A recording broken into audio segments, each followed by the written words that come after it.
Bonjour mon ami. Enfin, je devrais dire mes 3000 amis. Merci de suivre mes vidéos chaque semaine. C'est très encourageant et un réel plaisir de vous faire découvrir mes recherches et mes images. Alors, aujourd'hui, grâce à Estelle qui a visité le parc zoologique de Beauval en France et Haruki qui est allé au zoo de Ueno au Japon, j'ai une belle collection d'images du coup. Et j'ai craqué pour ce gros nounours chinois, le panda géant.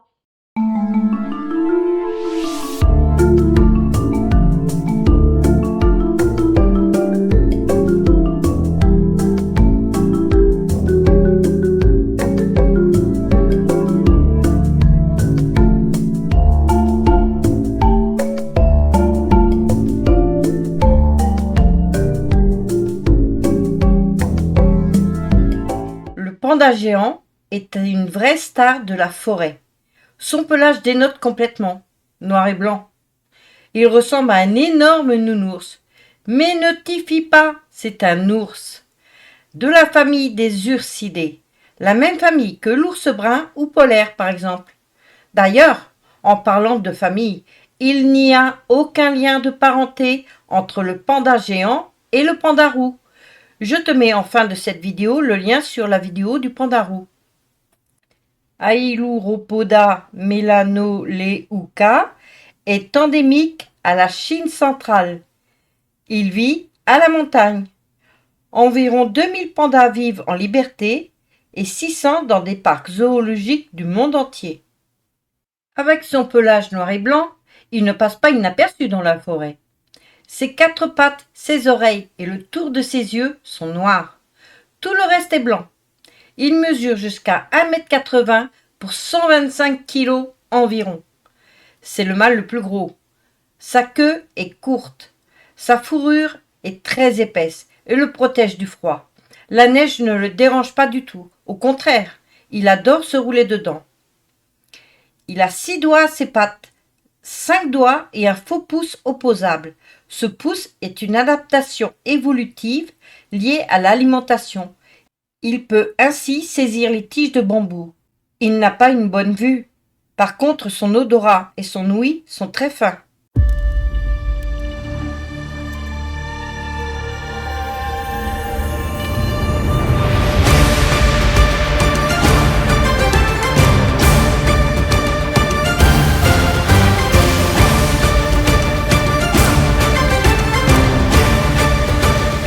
Côté social, le panda n'est pas vraiment le roi de la fête.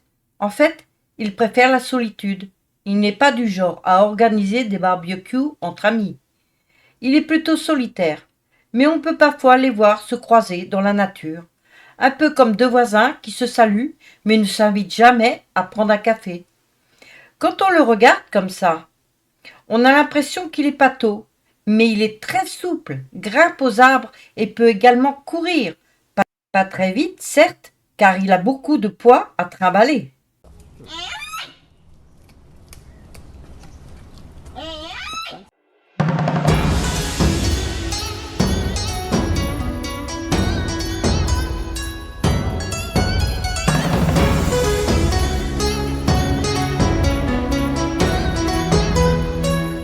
Son régime alimentaire est unique en son genre.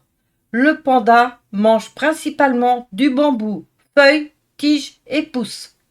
Il mange entre 12 et 38 kilos de bambou par jour. Et après, il dort. Faut bien digérer toute cette verdure, n'est-ce pas? Le bambou n'est pas nutritif. Il est vite digéré et le panda remange encore. Ah, j'ai pas précisé. Son ancêtre était carnivore. Donc, il a toujours la dentition d'un carnivore et son système digestif également. Sauf qu'il est devenu complètement herbivore. Je pourrais même préciser bambounivore. Désolée, je l'ai inventé ce mot. Bambounivore n'existe pas, hein. Mais t'as compris ce que je voulais dire.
chez le panda géant est compliqué, car la femelle n'est fertile que 2 à 3 jours par an. Dans la nature, la fragmentation de son habitat empêche les couples de se former pendant cette période. En captivité, ce n'est pas très facile non plus. Enfin bref, lorsque nos deux amoureux réussissent à se rencontrer au printemps, généralement entre mars et mai, la femelle pourra avoir plusieurs amoureux, elle choisira le plus fort. Elle sera enceinte entre 95 à 160 jours. Cela peut sembler long, mais en réalité, la plupart des femelles donnent naissance à 1 ou 2 petits, quelquefois 3. Bien que souvent, dans la nature, un seul petit survive, la maman ne s'occupera que d'un seul. En captivité, les soigneurs donnent le biberon à l'autre petit, en les échangeant régulièrement pour que la maman s'habitue aux deux et pour qu'ils reçoivent le bon lait maternel. Les deux seront rendus à la maman vers 6 mois. Les bébés sont tout petits à la naissance, entre 100 et 200 grammes. Ils sont nus et aveugles et complètement dépendants de leur mère. La maman panda est très attentive et protectrice envers son bébé. Elle le tient dans ses pattes comme si elle avait des bras. Le panda est un mammifère. Elle les allaite donc et les garde au chaud auprès d'elle.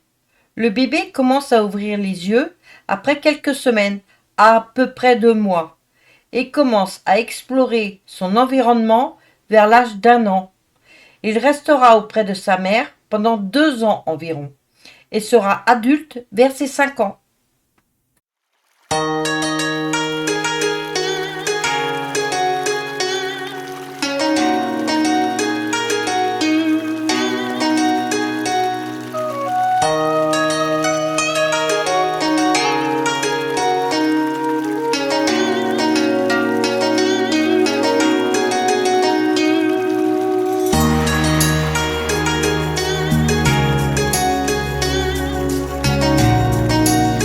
Quant aux prédateurs, le panda adulte n'a pas vraiment de soucis à se faire, mais les petits peuvent être menacés par d'autres animaux, comme la panthère des neiges par exemple. Son plus grand danger, c'est la perte de son habitat, à cause de la déforestation et le changement climatique. Des tremblements de terre peuvent provoquer des glissements de terrain et des chutes de rochers. La région où vivent les pandas est régulièrement secouée. C'est dangereux, non seulement pour les habitants, mais pour la faune sauvage, dont notre ami le panda.